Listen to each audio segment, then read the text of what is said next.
Hello. So one of my hashtag accounting goals, if you remember, was to show you how to use Excel. It's especially helpful when you're doing such things as budgeting. So this is just a bonus module for those of you that maybe haven't had much exposure to Excel. I'm just going to go ahead and show you how to set up a sales budget and a production budget using this spreadsheet program. Now, there's a couple different schools of thought, depending on if you are using this spreadsheet as a member of the accounting department, or if you're using this spreadsheet to send out to operating departments. And you can see the difference between the two is that one of those situations, individuals using the software will have accounting knowledge. The other situation, the accounting departments, they will not have accounting knowledge. So you can set up the spreadsheet template to be very user-friendly for them. And so that's what I'm going to show you today. Okay, so if you were sending this out to like the sales department or the production department, you can send them the template and they just have to fill in a couple things and you will already have the formulas and the formats created. So they have to do very little except enter in certain key data. All right, so we'll go ahead and say operating budgets, and then you can say for the ended, and we'll say March 31st. We're doing this for Outdoorsy Company. Outdoorsy. Yeah. So just to give it a little header, right? So that you would already have populated before you sent this spreadsheet template out to the operating departments. Then certain key data that has to be entered by, let's say, the sales team. So we'll go ahead and ask them to enter expected sales. I'm not putting it in the format yet, okay, in case you're wondering. We'll leave it like that. Expected sales, sales price. And that's all the sales department will have to enter. And then if we need, then pass it along to the production department needs to enter in desired ending inventory as a percent. And that's it. Okay. So that'll be the information that they need to enter. And so you can color code it. Right? You can say, all right, sales department, you're filling in all the information that is colored orange. Oh, it's a terrible orange there, that's better. So you can say requires entry from sales department.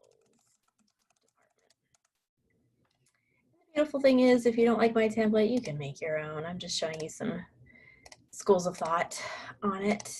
And requires entry from production department.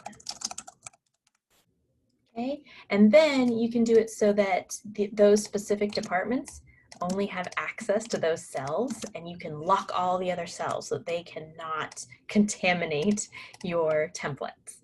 Okay, so that's all that they would be able to enter. And then we can go ahead and format our template. So now we can put in the company name. But the nice thing is we already put the company name in row 1, column A. So if this starts our sales budget, I can just put in the equal sign. So if you just type in equal and then select column A, row 1, and hit enter, it brings it down, right? And then we can type in which budget we're preparing. Let's do the sales budget first. So I type that in. And then for the date, we could write it again, but again, we've already placed that information in our header up here. So I just do equal and I select column A, row 3, and I hit enter, and it copies it down. And we will format it in just a second. Leave some space because we're gonna have to put in our columns in a minute. And if we remember the format for the sales budget, we know first comes expected sales. Again, we've already written that, so why type it again? So say equals, and then A5 and enter. And then next comes the expected sales price. Again, we've already written that, so equals A6, enter. Now we're gonna have to write total sales revenue. Oh, goodness, I can type, really. Sometimes my brain is one place and my hands are another. I was obsessing over the fact that I didn't capitalize the P to be consistent with your book, which I believe does. So that's what I was thinking about when I was trying to type sales revenue. Happens a lot to me. All right, let's go ahead and label our columns. And I'm following the outdoorsy example that we did, which had us just do the first 3 months and then a total column. Okay. I, of course, want to center this because I want to make it look nice. There. I'm also going to add a little underline. So I'm going to go down to borders and I'm going to say bottom border. And then I said we would make this pretty. So now that I know how many columns we have, I know how many columns to center this heading across. So I'll go ahead and highlight. For me, it's B10 all the way to G10.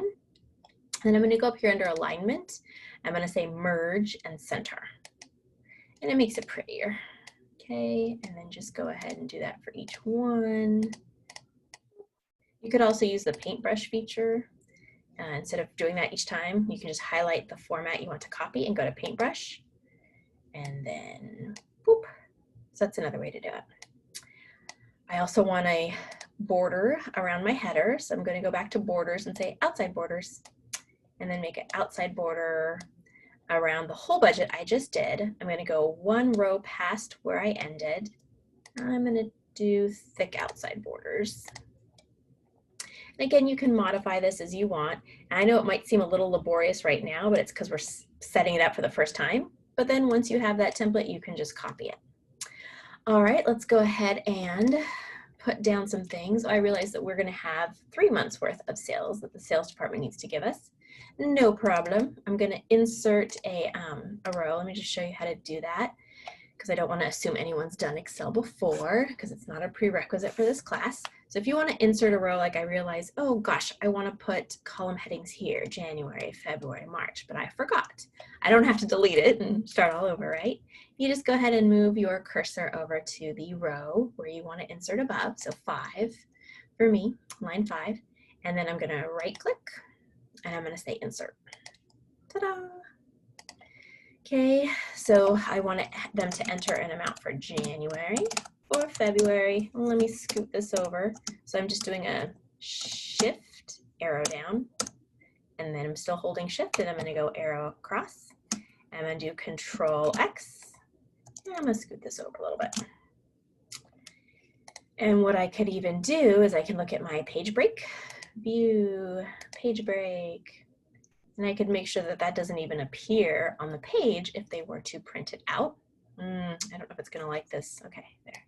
So I'll go ahead and move the page break here. So if they were to print this for their records, they're not going to see my little legend instructions there off to the side. And I'll go back to normal. Okay, I'm going to center this. Go back to my home menu, alignment, center, and then I need March. Oh goodness, why do I keep doing that? Let me give it a little underline by doing Control U and copy over. So shift arrow down, Control C, shift arrow where I want to copy that, Control V. Okay. And if we wanted them to do 4 months, 5 months, we would just keep adding it in, right? But for outdoorsy, they just want 3. I'm going to go ahead and start putting some format in here. We know that we want a line to show that we're going to be doing a mathematical operation. So I highlighted and I selected borders, bottom border. I'm going to want a double underline after total sales revenue. So I highlight the cells, borders, bottom, double border. It's looking good, looking better. I am going to want dollar signs. Gonna want some dollar signs showing up in my budget. So let me go ahead and select the cells that I'm gonna want dollar signs for. So it's these 2 rows. I'm gonna go up to number, dollar sign, click that. And then while you're in there, I don't want decimals. So I'm gonna go decrease decimals. I'm gonna hit it twice, 1, 2. Alrighty. So now the formatting is good. One more thing I should probably do. I'll wait to do it. All right, so now I want to bring down whatever the sales department puts in here. Okay, So I'm going to link this cell to the previous cell. So to make a link, you just say equals. So go to the cell you want the link to exist in, equals, and then click in the cell you want to move down. So I want to bring down expected sales in units down to my sales budget template and hit enter when you're done. And maybe I should write up here that this should be in units because the sales team may not know. There. Now you can make this as descriptive as you want for them per unit. Alrighty. And then if you want, you can do that same thing you just did, equals, go up and find it, enter, or you can just hover across that cell until it makes crosshairs and pull across. Now the total is going to be a formula. So we say equals, and I'm just going to type it in, sum, open parentheses, and then select the columns that you want to take the sum of, and make sure to close your parentheses. Done. Alrighty. Sales price per unit, same thing, equals, and then go pick it. Notice that we formatted it for dollar signs. Why am I pointing? You can't see me pointing at it. Okay, notice that we formatted it for dollar signs. So that's why now there's a dollar sign, whereas there wasn't one before because it was in units and we did not format those cells. And I'll just drag it across with the crosshairs. This we want to multiply, so equals units expected for sales times, so I'm just hitting that little asterisk. To get it, you can do shift and the number 8 gives you that asterisk, multiply, times sales price per unit, and then enter. And again, I can just hover till I get that crosshairs, work across, and I'm going to take the sum equals sum, open parentheses, select, close parentheses, enter. And you've just made your sales budget. Remember, we don't do a total if the sales price changes, and for outdoorsies, it changes. So that's why I did not make a formula there. So then we would send this budget template to the sales department. I would lock all these cells so they can't mess with it. You could even hide it. You know, you could even hide all of these rows so they don't even see it. And you could just send them this and say, okay, please enter in your information in the orange cells. All right, unhide. And once they do, so I'll go ahead and enter it for outdoorsies. They expected January unit sales to be 4,500. And so you can see it carried down. Why am I pointing again? Sorry.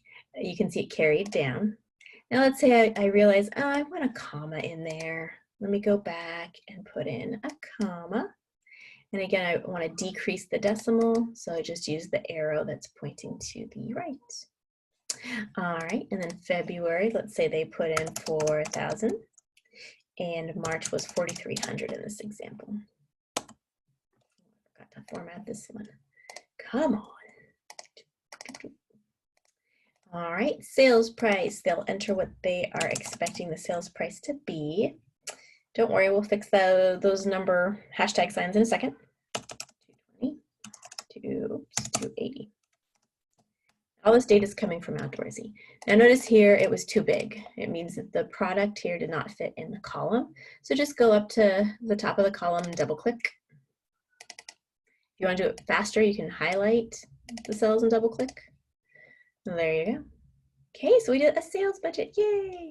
In the next video, because I don't want this one to go too long, I'll show you how to then make the production budget. Okay, so let me figure out how to. All right. Oh, okay.